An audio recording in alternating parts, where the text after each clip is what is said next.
Mountain bikes are really hard to make. They need to do so much, and they often have demands pulling from different and opposite corners of our riding. Let's face it, what makes a bike descend well often directly makes it harder to climb. I don't imagine anyone winning a cross-country World Cup on a downhill bike anytime soon. But it is far more complicated than just going up or down. And in any bike category, there are many demands that are both conflicting and complex. Today, with the support of Trek, we're going to explore this topic.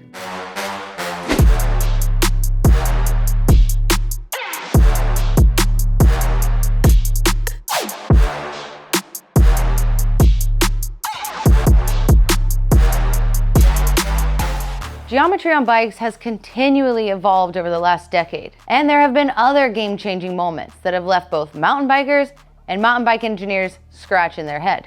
Going to bigger wheels was undoubtedly one of those moments. The dropper posts, electronic gears, maybe even frame storage too. But there was another one, the idler-equipped downhill and enduro bike. But why are brands doing this?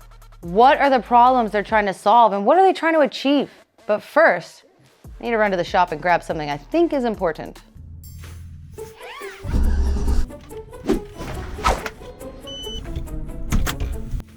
Now, believe it or not, I haven't put some aspects of my education to use as much as I would have thought. I rarely bring up trigonometry in conversation, and apart from knowing it's 3.14, I still don't have much interest in pi. Until you drop the E anyway. So why am I bringing a compass to a mountain bike video? Well, because I want to show you something. Now here, we have an old downhill bike. The way that this linkage rotates around a pivot isn't totally different to the way this compass rotates around a point.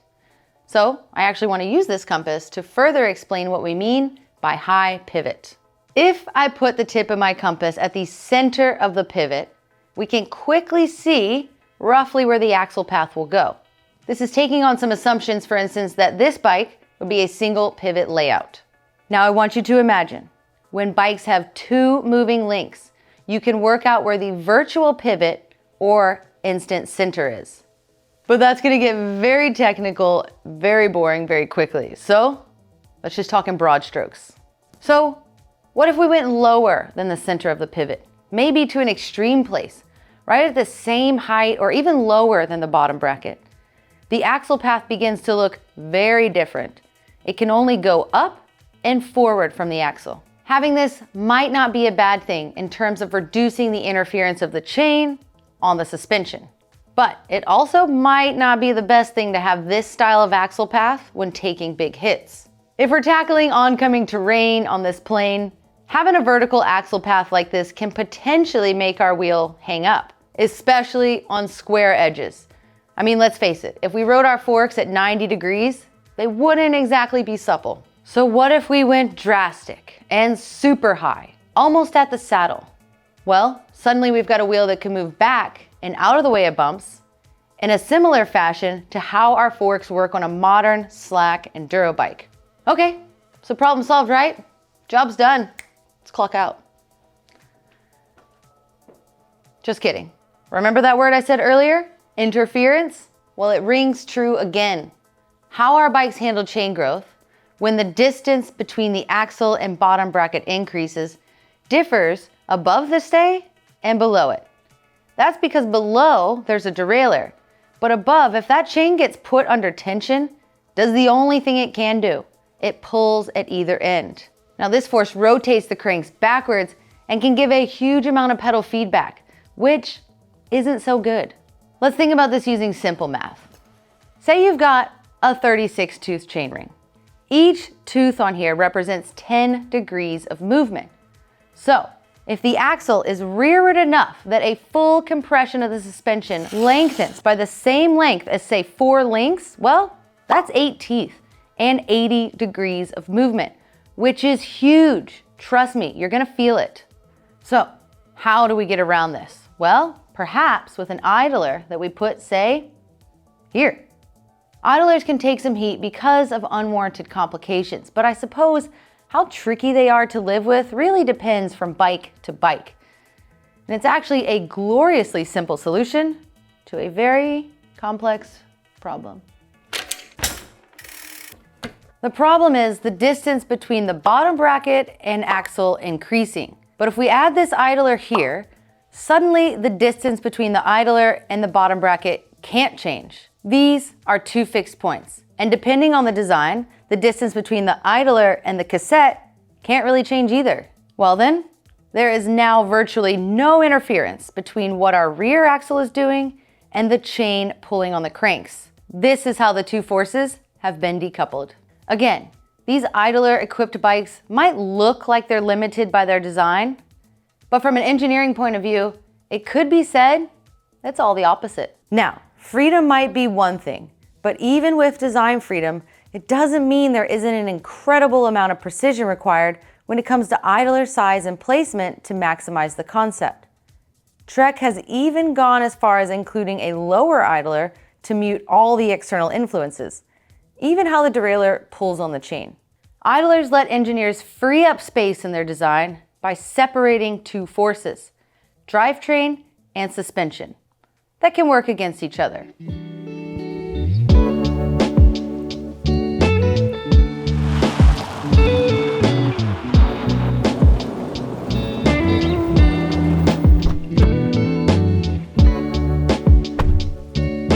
Now that was a lot of talking. In fact, this bottle here might help to show my next point.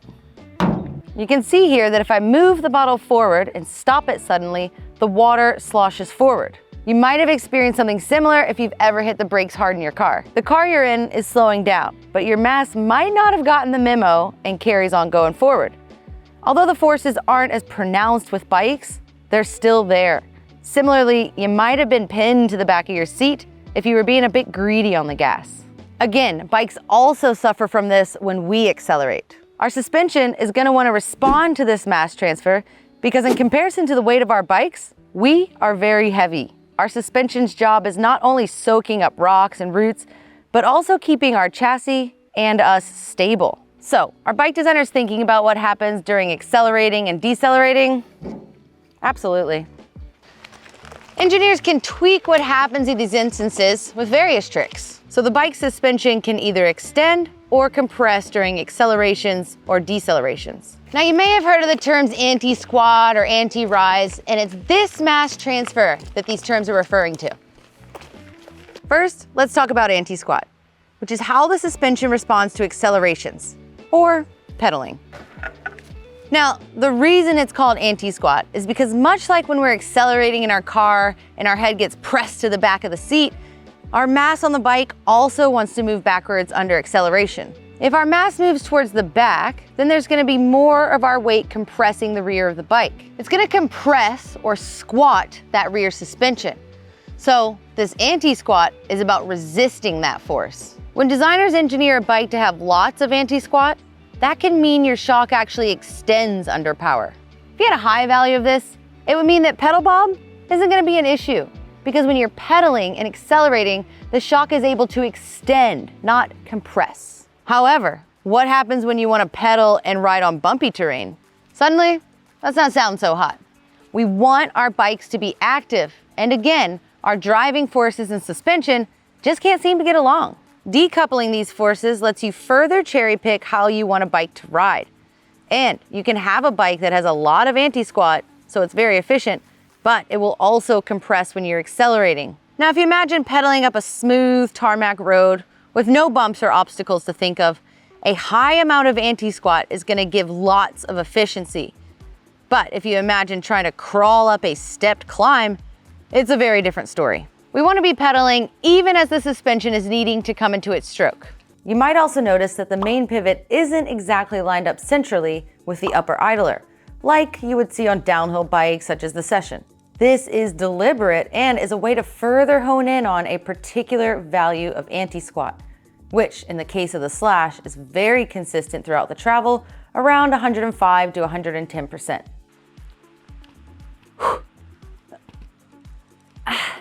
Right, what's the opposite of squatting? Rising. As we hit the brakes, our weight goes forward. That means there is less mass on the rear shock as it goes into the front of the bike and that shock will extend. Again, engineers can tweak this with a term called anti-rise because it stops the rear of the bike from rising. Now this is a little bit subjective, but let me paint you a little picture. If we slam on the brakes with a bike with large amounts of anti-rise, it will stop the shock from rising, and all of our weight will go into the shock. This will reduce the mass being transferred forward. Now it's not necessarily a problem, but here's the catch. If we know our axle has a rearward path, then what's it gonna do when that shock takes all of our weight? That's right, compress the bike, which will put the chain under tension, try and turn the cranks backwards, and do weird things with our feet. And decoupling these two things will again allow for more freedom in the design, which is one of the reasons plenty of engineers like this layout. And also some downhill bikes have gone this route too. Now, as we stated earlier, bikes can be very, ooh, a rock.